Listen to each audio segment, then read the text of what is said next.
Welcome to the Slop Temple. We pray this video helps. In this video, I will show how to make a pudding toy with paper using an easy method. First, let's gather our materials. You'll need a square piece of paper, some scissors, and a glue stick. For decorating, grab your favorite markers or crayons. A ruler can also be helpful for making sure your folds are neat and precise. This simple craft is perfect for all ages and doesn't require many supplies. Let's get started on this fun project. Now that we have our materials ready, let's begin folding the base of our pudding toy.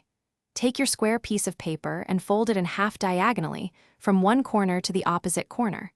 Press firmly to create a crisp crease. Then, fold it in half diagonally again, making an even smaller triangle. This will give us the foundational creases we need for the next steps. Unfold the paper completely to see your guidelines. With your paper unfolded, you should see several crease lines. Now, we'll start shaping our pudding. Take each corner and fold it inward towards the center, following the creases you've made. This will begin to create the rounded, soft shape of a pudding.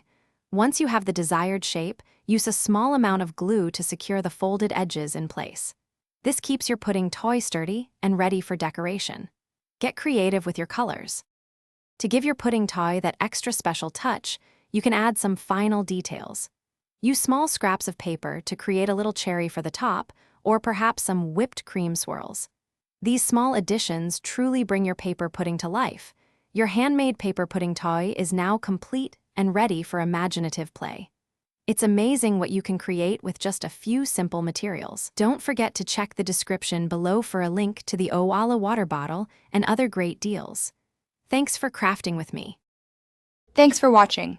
Consider subscribing if we helped you.